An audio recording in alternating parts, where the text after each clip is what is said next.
On September 15, 2008. A company that had survived the Civil War, 2 World Wars, and the Great Depression, filed for bankruptcy in a single morning.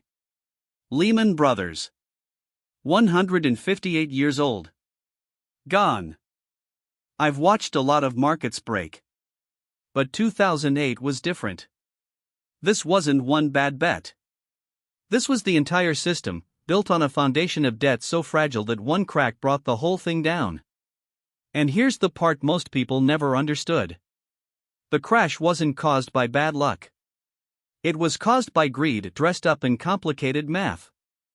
Stick with me, because the third mistake they made is the one still hiding in markets today. It started with something simple. Houses.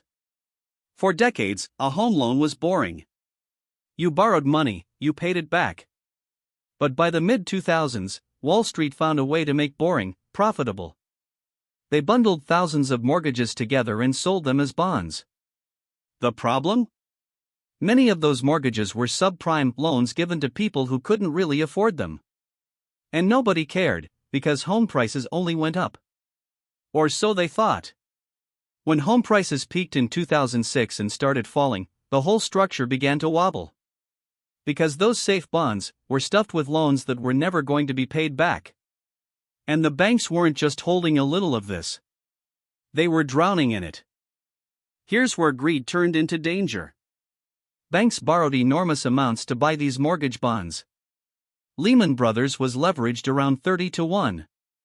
Let me put that in plain terms. For every $1 they actually owned, they borrowed 30 more. So if their assets dropped just 3 or 4%, they were wiped out. Completely. This is the lesson that never gets old. Leverage doesn't create wealth. It magnifies whatever's already there. In good times, it magnifies gains. In bad times, it magnifies ruin. Bear Stearns learned this first. In March 2008, a firm once worth over $170 a share was sold to J.P. Morgan Chase for just $2 a share, later raised to $10. Practically overnight. And if you think that was the bottom, it was only the beginning. When Lehman collapsed in September, panic spread like fire. Nobody trusted anybody. Banks stopped lending even to each other. The machinery of the entire economy just froze. Then came AIG. The insurance giant had sold protection on all those toxic bonds, promises it couldn't possibly keep. The government stepped in with a bailout that eventually reached about $182 billion. Congress passed TARP, $700 billion to rescue the banks. The Dow Jones, which had touched 14,164 in October 2007, crashed to 6,547 by March 2009.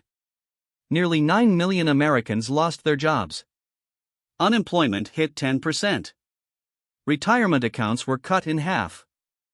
This was real pain for real people. Now here's where it gets really interesting. While the world was selling in terror, a few disciplined investors were doing the opposite. In October 2008, at the height of the fear, Warren Buffett wrote an op-ed in the New York Times titled "Buy American. I Am." And he didn't just talk. He invested $5 billion into Goldman Sachs and $3 billion into General Electric.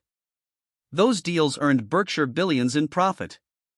The Goldman investment alone netted roughly $3.7 billion. Not because Buffett could predict the bottom, nobody can. But because he bought great businesses at prices fear had crushed.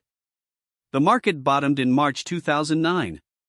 And over the following 10 years, it more than quadrupled. The people who panicked and sold locked in their losses. The people who stayed calm were rewarded. Remember, this is educational history, not a recommendation to buy anything. Always do your own research. So what's the real lesson of 2008? It's not banks are bad or markets are rigged. It's simpler and older than any of us. Debt you don't understand is the most dangerous thing you can own. Greed feels like confidence right up until the moment it becomes catastrophe. And the investor who survives is the one who never confuses a rising market for a sound one. The system nearly broke because too many people trusted numbers they couldn't explain. Don't be one of them. So let me ask you this. Where were you in 2008 and what did it teach you about risk? Tell me in the comments. I read every one. And if this gave you a clearer picture of how it all fell apart, hit subscribe. We do this every single day. Tomorrow, we're breaking down the one balance sheet number that could have warned you before the crash. You won't want to miss it.